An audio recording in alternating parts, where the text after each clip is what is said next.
A gente começa hoje, então, a falar sobre esse personagem tão famoso na palavra de Deus. Davi foi essas coisas todas que você viu ali na tela, e talvez muito mais do que isso. Mas a verdade é que Davi, que a gente conhece principalmente como o rei Davi, ele viveu num tempo que era talvez um dos tempos mais violentos. Na verdade, a época antiga era uma época muito violenta para todo mundo. Não apenas para Davi, para quem vivia naquela época. Uma violência que eu e você não fazemos ideia. A gente tenta entender propriamente, mas é tão distante da nossa realidade, é tão distante do universo que nós compreendemos, que você não consegue propriamente entender. Especialmente quando se fala a respeito de guerras. Das guerras que aconteciam na antiguidade, as guerras antigas, que a gente vê às vezes no cinema, a gente vê às vezes através da televisão, mas que realmente aconteceram. Se você acredita que a Bíblia também é um relato histórico de coisas que realmente aconteceram, a Bíblia narra guerras que são violentíssimas, com muita morte, com muitas coisas horrendas acontecendo. E Davi viveu nesse tempo. Nós não conseguimos compreender como guerra acontecia naquele tempo, porque a maneira como nós enxergamos guerra é através das lentes hoje, né, de um drone, ou de um satélite, ou de um helicóptero. Nós vemos na televisão, nós vemos... E o cinema romantizou muito e trouxe uma ideia que acaba nos fazendo achar que guerra é uma coisa meio fictícia.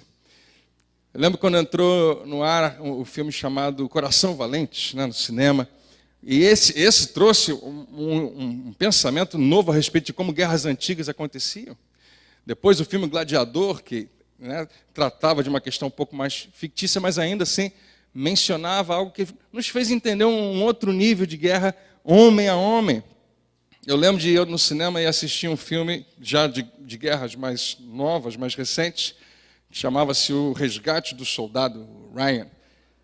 E esse filme eu não esperava de maneira nenhuma que a sequência inicial do filme fosse tão forte, tão violenta. Parece que a câmera pegou você e jogou você no meio do campo de batalha e você participava daquilo. Eu perdi o fôlego no início daquele filme, quase que eu saí do cinema, porque eu não esperava. Mas quando se trata das guerras antigas, o máximo que a gente consegue perceber é o que o cinema, que a televisão nos mostra, mas não era exatamente assim. As guerras de hoje, as pessoas são mortas à distância, você consegue matar à distância. Nas guerras antigas, você experimentava atrás de um escudo com o estômago na sua boca. Você matava ao alcance do seu braço, não à distância. E era a violência, né, de lidar com alguém que está tentando matar você e você tentando matar aquela pessoa, como eu disse, é algo que a gente não consegue compreender completamente. Estar envolvido ali não é algo impessoal, você está olhando nos olhos da pessoa com a qual você está lutando e possivelmente precisa matá-la, ou então você vai morrer. Tem um cheiro, tem algo no ar, né? Você percebe se aquela pessoa, o que ela comeu naquele dia, porque o hálito está ali, você percebe se ela bebeu alguma coisa, você olha nos olhos, e ela está ali com você, e você percebe, às vezes, medo nos olhos, pavor nos olhos. Você percebe contra o seu oponente, talvez os olhos de alguém que está drogado, ou com álcool no seu sangue, para dar a força necessária para enfrentar alguém, talvez matar. A pior coisa que você poderia encontrar no campo de batalha, é olhar para os olhos do adversário, é perceber que ele está calmo. Porque isso significa que você está diante de um matador profissional. Alguém que vive para matar homens, um veterano de guerra. E se você, na guerra, não for um veterano de guerra, não for alguém muito bem treinado, dificilmente você vai sair vivo do campo de batalha. E somente depois que a batalha terminasse, a poeira baixasse, você ia perceber onde você foi realmente ferido. Porque com todos os golpes que alguém pode levar, o pico de adrenalina é tão forte, é tão grande que a pessoa não percebe aonde que ela se feriu, até que finalmente aquilo se esvai e ela percebe. E dependendo da ferida, ela pode ser tão grave, tão grande, né, que a pessoa fica completamente coberta de sangue, você não ia saber que se era seu sangue ou o sangue do seu adversário, mas uma coisa é certa, você ia estar coberto de sangue, seja seu ou de outra pessoa. E se você ainda conseguisse estancar aquela hemorragia, grandes chances de ainda se morrer por causa de uma infecção. Na verdade, os soldados, e a gente não sabia disso, mas os soldados naquela época lutavam quase, uma grande quantidade, praticamente nus, com pouquíssima roupa. Porque mesmo que eles não entendessem algo que eu e você entendemos hoje a respeito de germes, eles entendiam uma coisa, que uma perfuração por uma arma no seu corpo, que carregasse consigo uma parte de uma roupa que sempre era suja, sempre era imunda, traria consigo infecção. Alguém perderia um braço, ou perderia uma perna, ou até a própria vida. E se os seus companheiros da direita, os seus companheiros da esquerda ficassem com medo, entrassem em pânico e fossem embora, você possivelmente morreria naquele campo de batalha. E antes que alguém pudesse vir resgatar o seu corpo, para enterrar propriamente, as aves de rapina e os animais selvagens viriam até onde está o seu corpo para se deleitar na sua carne. Essa não é a introdução de mensagem mais sensacional que você já ouviu? 1 Samuel 17 diz o seguinte: os filisteus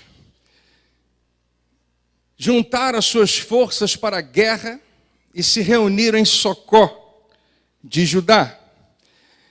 E Saul e os israelitas reuniram-se e acamparam no vale de Elá, posicionando-se em linha de batalha para enfrentar os filisteus. Os filisteus, vão aparecer aqui também no versículo 3, eram os inimigos mais famosos de Israel naquele tempo. Viviam em guerra contra Israel. Eles ocuparam uma colina e os israelitas a outra, estando o vale entre eles. Você conhece a história. Um guerreiro chamado Golias, que era de Gate, veio do acampamento filisteu. Tinha 2,90 m de altura. Maior do que o nosso irmão maior que tem aqui na igreja. Bem maior. 2,90 m. Como é que você compreende o que é isso? E a Bíblia fala o seguinte no versículo 7, que a haste da sua lança era parecida com a lançadeira de um tecelão. Simplesmente era como se fosse uma lâmina muito grande. E a ponta de ferro dessa haste pesada, dessa lança, pesava 7,2 kg. Essa lança que Golias carregava, ela não era uma lança como a gente entende às vezes de lançar e jogar e perder a sua arma.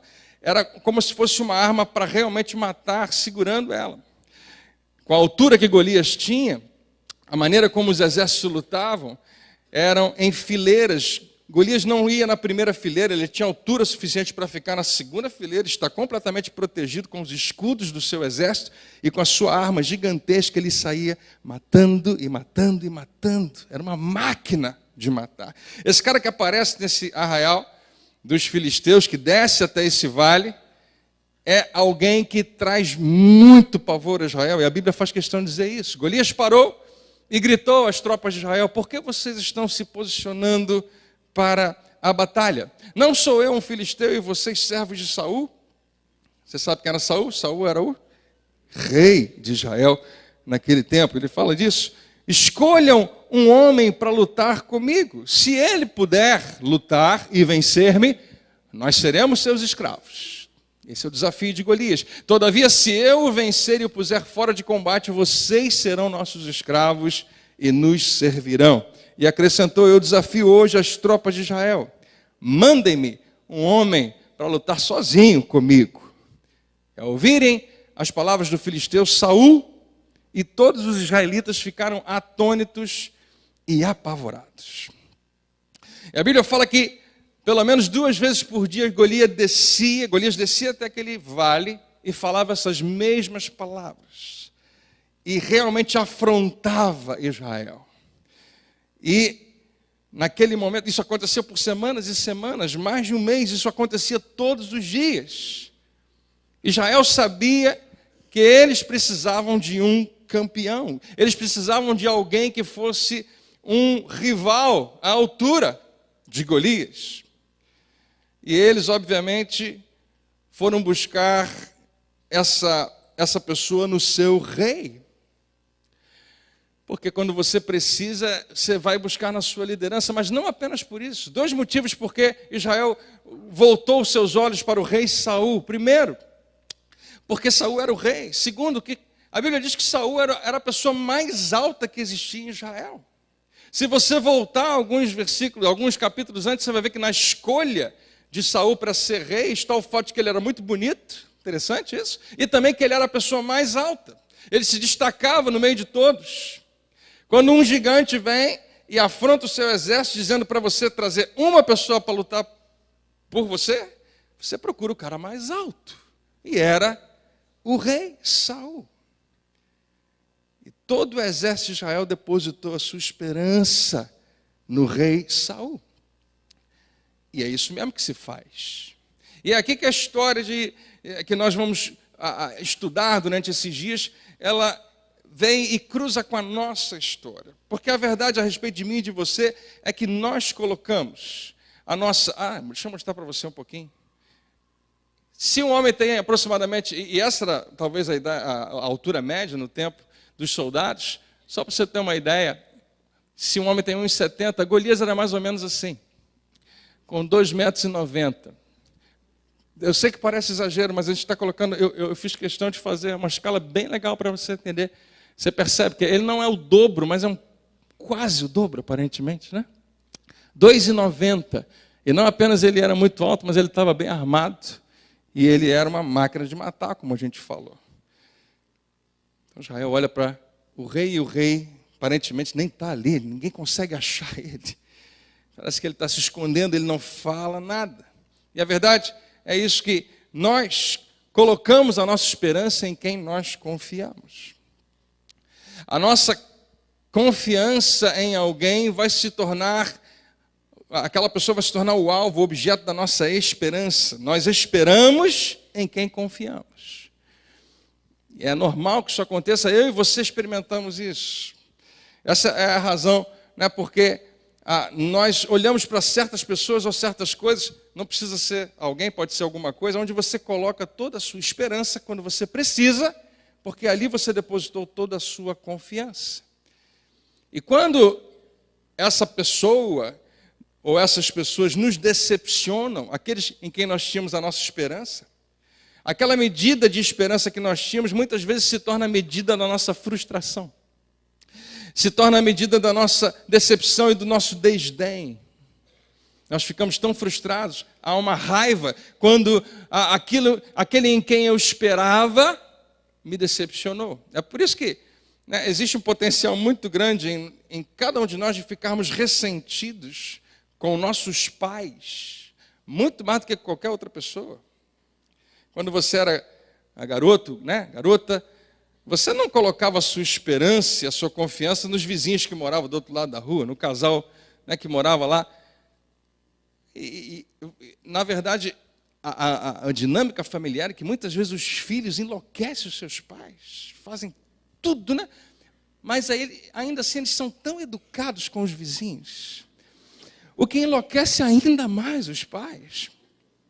Porque eles pensam, existe alguma coisa errada aí, porque você tem isso dentro de você, você é capaz de ser bom, você é capaz de ser educado, mas você não é assim de casa, porque é por causa dessa dinâmica. Já aconteceu alguma vez, de trazer o seu filho de volta, depois de ele ter passado um dia fora, e falar, o seu filho é um cavaleiro. Mas que menino fantástico, que educação. Essa menina é uma princesa. Que educação. Você olha para ver se trouxeram a criança certa. Porque você tem alguma coisa errada. Porque não é nada disso aqui em casa. Porque por causa dessa dinâmica nós colocamos a nossa esperança em quem nós confiamos. E qualquer nível de decepção provoca em nós uma imensa frustração. Saul estava visivelmente fora do que estava acontecendo. Eu não sei, a Bíblia não fala assim, mas a impressão que eu tenho é que ele estava realmente escondido em alguma tenda que somente uma ou duas pessoas sabiam onde ele estava. Ele estava nitidamente ausente. E quando Golias desce, vez após vez, dia após dia, faz o mesmo desafio, e Israel fica esperando uma resposta do cara mais alto que governa a sua nação, e ele não fala nada, com certeza a credibilidade também foi diminuindo e a esperança do exército foi morrendo. E é isso. Sempre alguma coisa dá errado. Ninguém é tão bom quanto nós queríamos que fosse. Em quem nós depositamos a nossa confiança, em algum nível, em algum momento, vai acabar nos decepcionando. Ninguém é tão bom como nós esperávamos que eles fossem. A esperança, quando ela é perdida, ela cria uma profunda decepção. Muitas vezes uma imensa frustração, até um sentimento de raiva. O que estava acontecendo dia após dia, aquele vale, aquele impasse, ilustra muito bem porque que Deus nunca quis que Israel tivesse um rei. Israel elege um rei para reinar sobre eles contra a vontade de Deus. Deus queria ser o único rei de Israel. A palavra dele revela isso. Deus queria que Israel colocasse a sua esperança nele. Deus, ele pretendia que Israel fosse uma teocracia, que fosse um reino, uma nação com uma lei dada por Deus, administrada por juízes. E 400 anos antes desse episódio acontecer, Deus tinha instituído isso. Deus tinha estabelecido uma nação onde a sua lei governava, onde todo mundo sabia que ele era o Deus de Israel e ele era o rei de Israel, e juízes julgavam as causas. O que é fantástico, porque naquela época só existia esse modelo de rei e povo. E quando Israel se transforma por Deus numa teocracia, eles é como se estivesse mais de 1000 ou milhares de anos à frente de todos os outros povos. Deus pega eles e joga eles lá na frente no tempo, onde eles compreendem algo que hoje apenas a gente consegue compreender. Os princípios de democracia que hoje eu e você entendemos muito bem não existiam nesse tempo.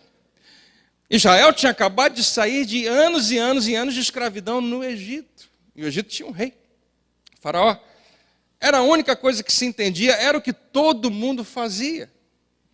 Mas depois de algum tempo o povo insistiu em ter um rei, e eles buscaram a figura de autoridade, que era o profeta Samuel. Naquele tempo, a lei de Deus e os juízes governavam Israel, mas chegou um determinado momento onde os juízes não eram mais justos. Então as pessoas, as lideranças vão até Samuel e falam com ele. E foi assim que aconteceu em 1 Samuel capítulo 8, a essa narrativa no versículo 1. Quando envelheceu, Samuel nomeou seus filhos como líderes de Israel, ou talvez na sua versão como juízes de Israel. Mas os filhos dele não andaram em seus caminhos. Eles se tornaram gananciosos e aceitavam suborno e pervertiam a justiça. Eles eram juízes, mas não eram justos. Então, se você tinha muito dinheiro, você já ganhava causa. Eles eram corrompidos, corruptos. E, por isso, todas as autoridades de Israel reuniram-se e foram falar com Samuel em Ramá. E disseram-lhe: tu já estás idoso, e teus filhos não andam em teus caminhos. Escolhe agora um rei para que nos lidere, à semelhança das outras nações.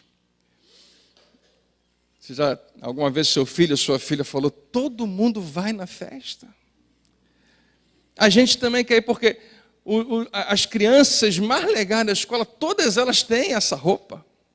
Israel comete esse pecado frequentemente. Ele olha para as nações vizinhas e fala: se eles têm, eu quero ter também. E aqui começa a ruína de Israel, porque Deus tinha estabelecido algo completamente diferente. Nós queremos ser semelhantes às outras nações e queremos um rei. E, queridos, aqui é uma revelação interessante, porque Deus queria exatamente o inverso. Deus queria que as outras nações olhassem para Israel e quisessem ser semelhantes a eles, porque eles experimentavam uma dinâmica política completamente diferente.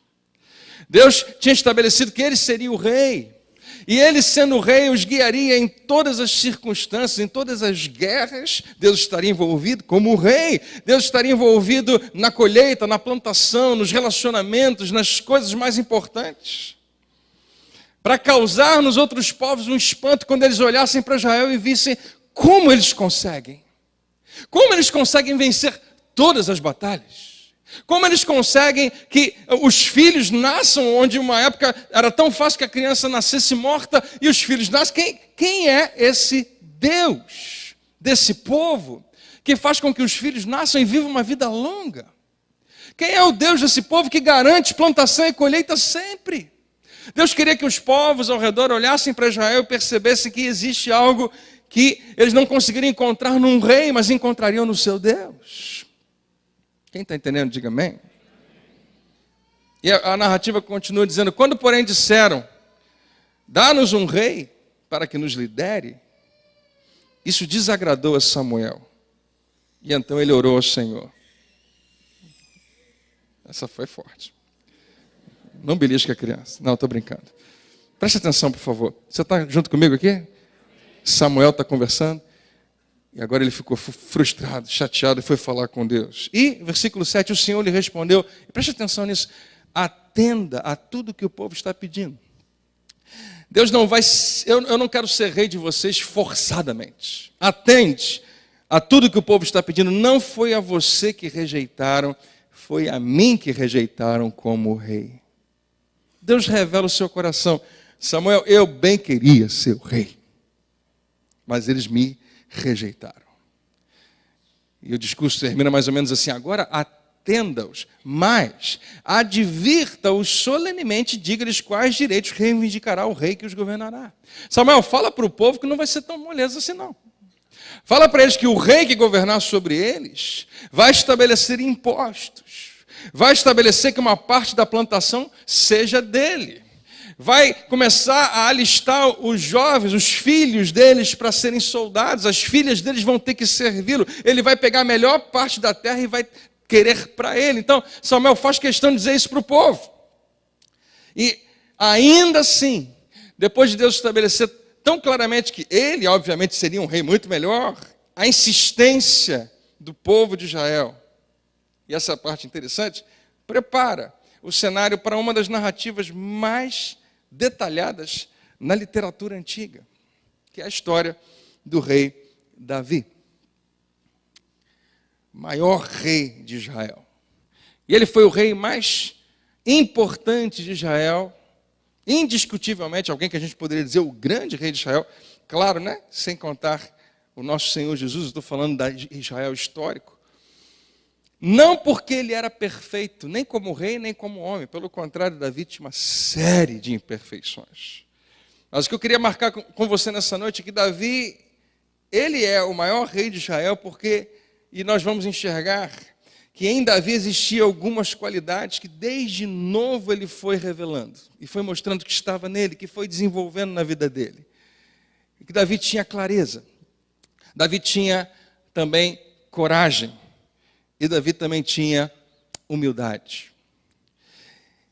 E isso não é tão comum a gente ver em reis. Isso não é tão fácil você perceber, especialmente humildade. Coragem às vezes, nem sempre. Muitos reis na história foram muito medrosos. E a clareza talvez seja um dos aspectos mais importantes, um dos atributos mais importantes na vida de um governante. E ao contrário de tudo quanto é rei que existia naquele tempo, Davi amava a lei de Deus. A maioria dos reis, os reis mais típicos, não amam a lei. Na verdade, eles querem eles ser a lei. E quando um rei se deparava falava algo que ia contra a lei, ele ajustava a lei para atender os seus interesses. Porque no final das contas a sua palavra tinha que ser a última palavra e ele então podia estar acima da lei, acima do bem, acima do mal. Mas Davi não. Davi, ele deixa registrado na palavra de Deus, você vai encontrar salmos onde ele deixa muito claro, dizendo: como eu amo a tua lei, é a minha meditação dia e noite. Davi amava a lei de Deus de tal maneira que mesmo como rei, ele permitia que aquela lei de Deus fosse maior do que qualquer outra coisa. Mesmo quando a lei o condenava, Davi se deixava ser quebrantado pela lei de Deus. Ele acreditava que era de Deus mesmo, que o que tinha sido estabelecido por Deus. E é essa convicção de que Deus realmente está no controle que dava a Davi essa clareza extraordinária. Davi nunca esteve confuso quanto à identidade do verdadeiro rei de Israel. Ele sabia que ele era um rei, mas ele tinha a convicção de que ele não era o rei. Essa clareza em Davi talvez seja um dos seus pontos mais fortes. Davi nunca ficou confuso em relação ao papel dele, ser um papel limitado, mesmo se tornando extremamente popular. A popularidade dele cresceu muito, ele era um sucesso militar. Davi era fantástico nos seus feitos, tinha imenso poder, tinha imensa influência, mas nada disso deixou ele confuso em relação a quem realmente ele era, em relação a quem realmente Deus era. E é nesse cenário que a gente vai tratar, porque nem sempre é assim conosco. Sucesso na nossa vida confunde a todos nós. Um pouquinho de sucesso financeiro, um pouquinho de sucesso profissional, um pouquinho de sucesso como pai, como mãe, um pouquinho de sucesso em qualquer área da sua vida, e nós já sentamos no trono da nossa vida.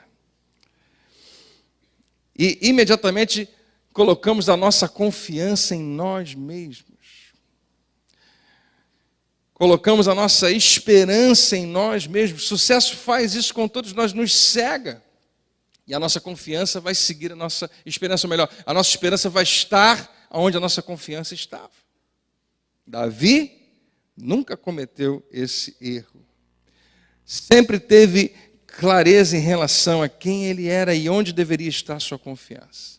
E a gente tem um primeiro vislumbre dessa perspectiva que ele tem, que é incomum, que a gente não vê em todo mundo, enquanto ele ainda era um jovem pastor de ovelhas, totalmente longe do que os seus irmãos mais velhos estavam fazendo no campo de batalha.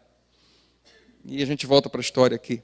1 Samuel 17, verso 11, diz o seguinte: ao ouvir as palavras do filisteu Saul, e todos os israelitas ficaram atônitos e apavorados.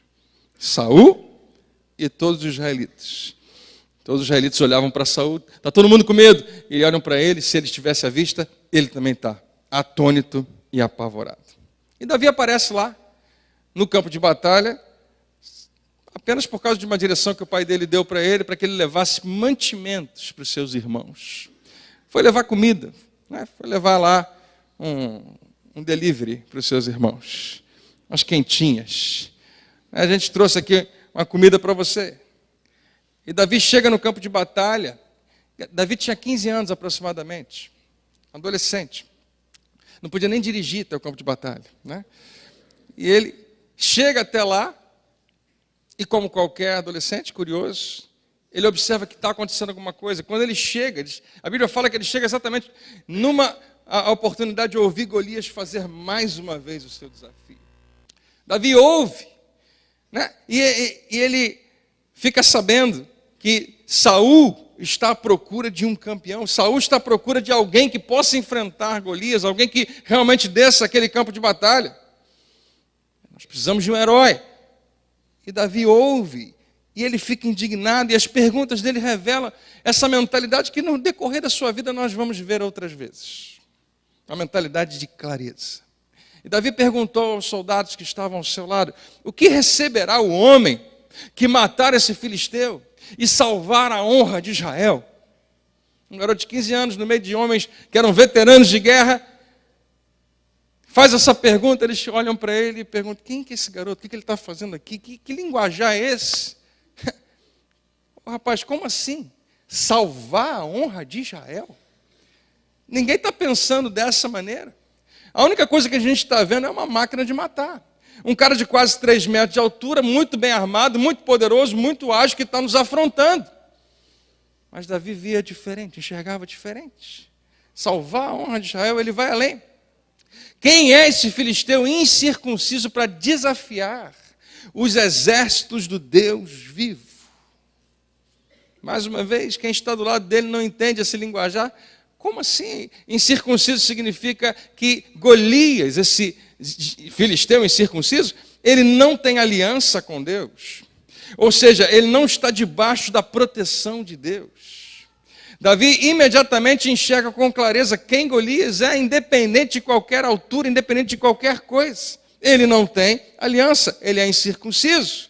E ele está reivindicando um território que Deus prometeu a gente, que é nosso. Que negócio é esse? Quem que ele pensa que é? E por que ninguém fez alguma coisa até agora? E por que ninguém foi lá enfrentá-lo até agora? E a notícia desse jovem muito ousado e indignado no acampamento chega até os ouvidos de Saul, que manda buscar Davi.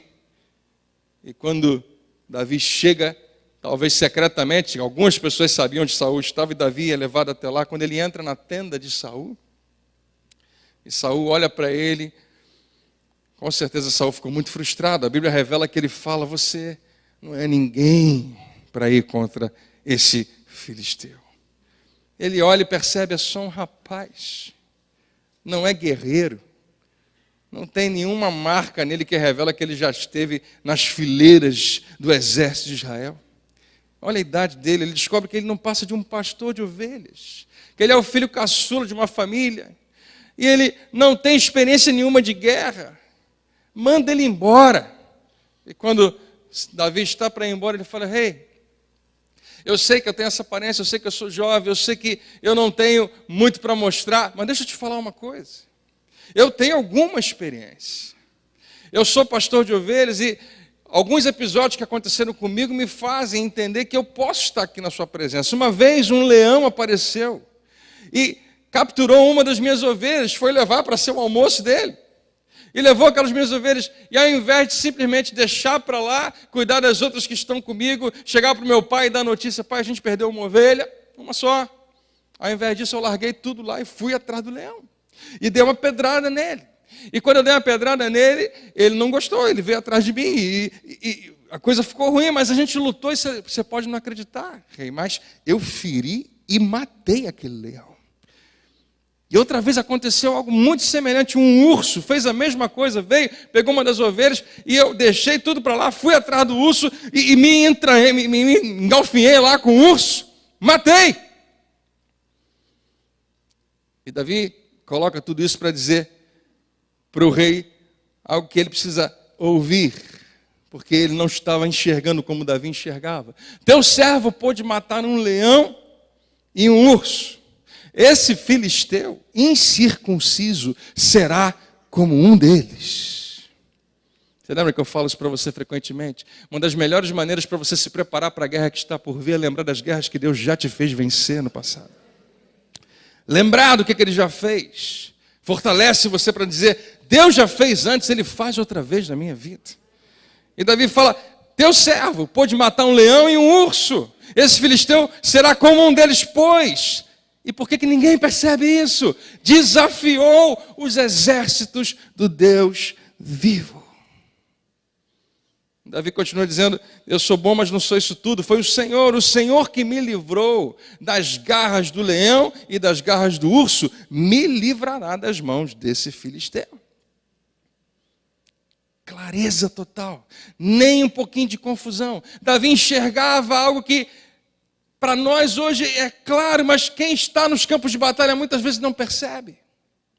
Davi entendeu algo que o rei precisava entender mais do que qualquer outra pessoa, que o exército precisava saber muito bem, que um inimigo do povo de Deus é um inimigo de Deus, que quem se levanta contra um Deus que tem uma aliança comigo, se levantar contra mim, se levanta contra ele, porque nós temos uma aliança.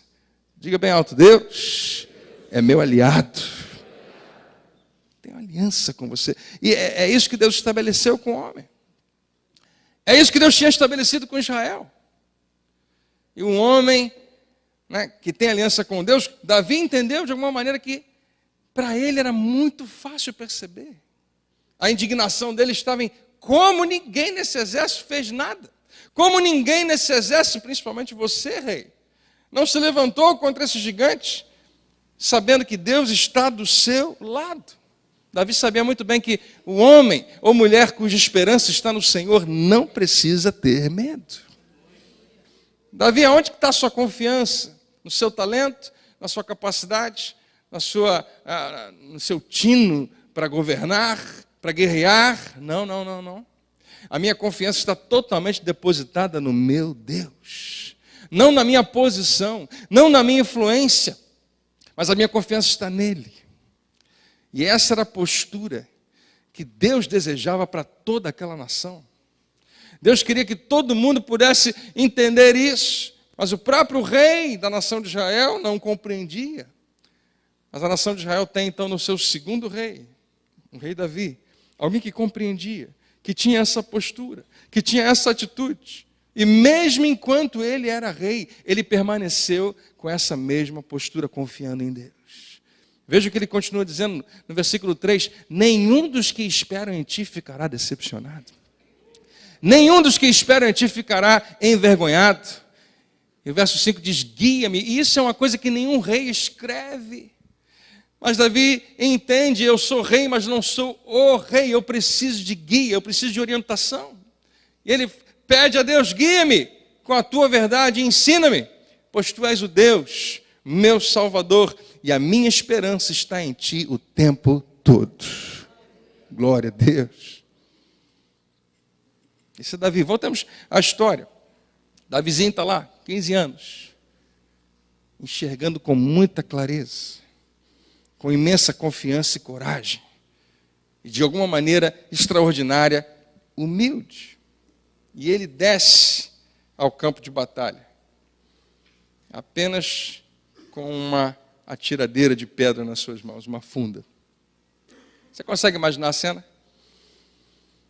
Quando Davi desce ao campo de batalha e os dois exércitos reconhecem que o que está acontecendo era o duelo de que estava se esperando. Qualquer homem que descesse naquele campo de batalha, eles estavam querendo saber quem era, porque com certeza seria o último dia no planeta daquele homem. E quando eles olham, os filisteus percebem: é um garoto. E com certeza as gargalhadas dos soldados encheram aquele vale, porque não passava de um garoto sem armadura, vindo contra o seu campeão. Imagina do outro lado o exército de Israel. É só um garoto. Nós vamos realmente enfrentar aquele gigante, e quem a gente manda é um garoto, e o rei Saul. Depois do desafio que esse cara fez, dizendo que era apenas um lutar contra outro, e quem vencer, venceu a guerra. Nós vamos ter que servir aos filisteus, e o rei Saul coloca toda a nossa sorte nas mãos de um garoto.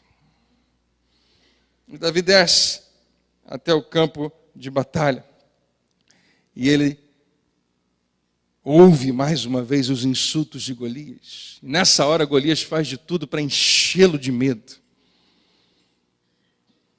O diabo sabe que funciona muito bem. Se você não estiver firmado em fé, é muito fácil colocar você em medo. E Davi diz ao filisteu: você vem contra mim com espada, com lança e com escudo, mas eu vou contra você em nome do Senhor dos Exércitos, o Deus dos exércitos de Israel, a quem você desafiou. E deixa eu falar uma coisa, Golias. Daqui a pouquinho você vai ver isso acontecendo. Hoje mesmo o Senhor te entregará nas minhas mãos. E eu o matarei, e eu cortarei a sua cabeça, e toda a terra saberá que há Deus em Israel. Esse é o discurso desse rapaz. Ele termina dizendo: pois a batalha é do Senhor. Golias, você não sabe com quem você mexeu.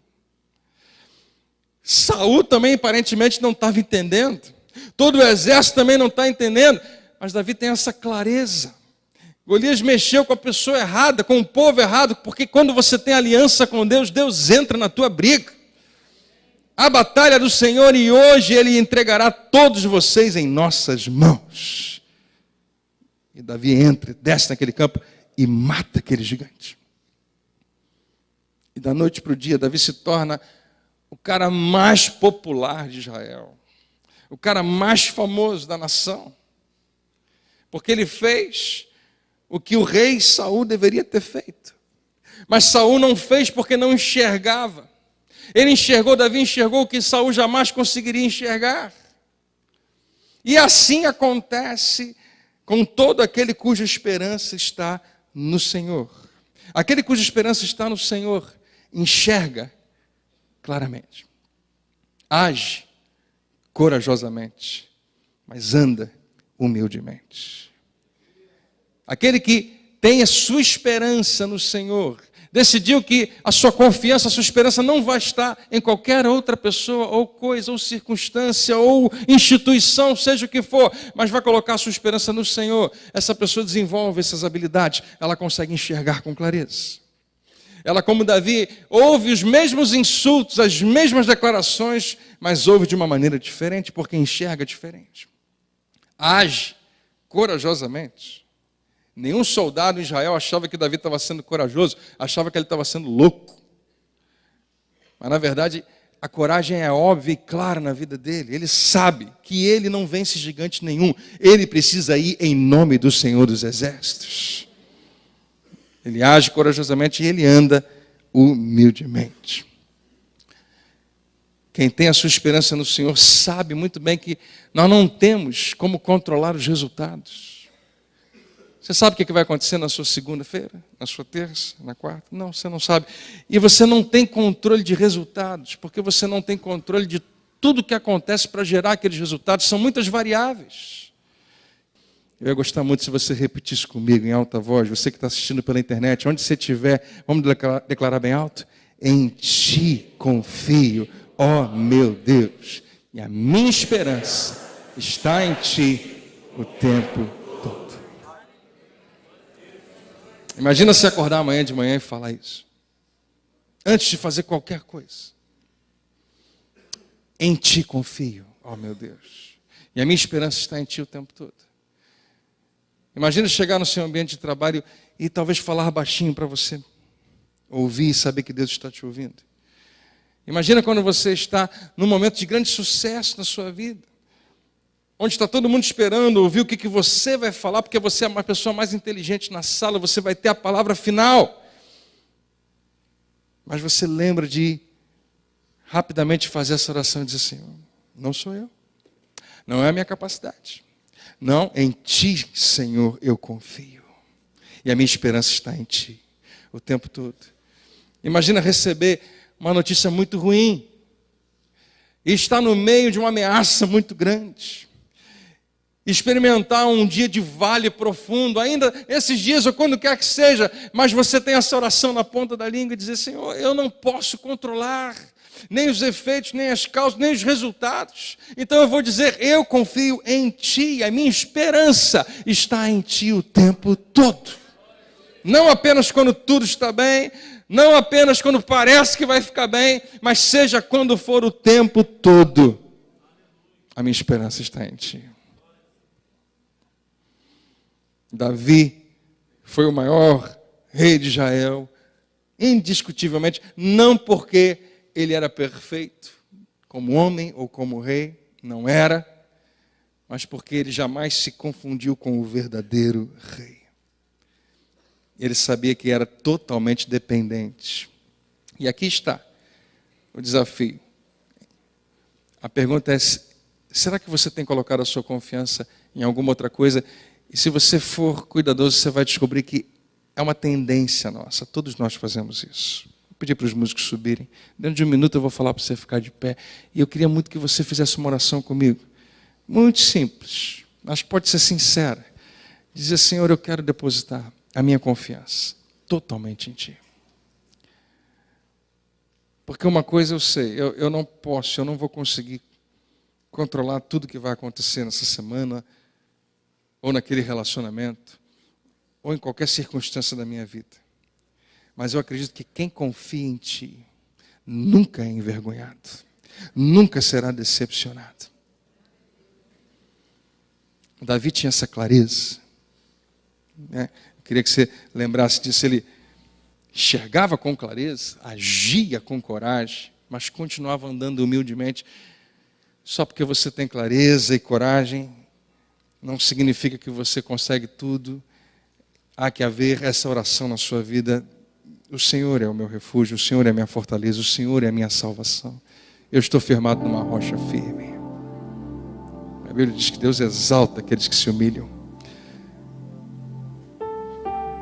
Se humilhar é completamente diferente de ser humilhado. Se você for humilhado, se alguém quiser humilhar você, talvez você não tenha muito controle sobre isso. Aliás, em geral, a gente não tem. Mas não quer dizer muita coisa. Quando eu me humilho, eu mesmo tomo uma decisão de dizer que quem está na minha frente é muito maior do que eu. E Deus exalta essas pessoas. Todo dia você pode ser tentado, e frequentemente a gente cai na tentação de ser orgulhoso em relação a qualquer coisa na nossa vida. E Davi, nos primeiros anos da sua história, também vai cometer erros assim. E a gente vai falar disso semana que vem. Hoje, meu convite é que você observe. E quem sabe, faça esse convite: Senhor, chega de colocar minha confiança nisso, naquilo. Alguns têm a sua confiança no trabalho, no dinheiro, nos pais, nos familiares, no pastor, em outras pessoas, seja quem for. Deus está te convidando para parar de olhar para qualquer outra coisa e olhar para Ele como a sua única fonte. Você recebe? Vamos ficar de pé?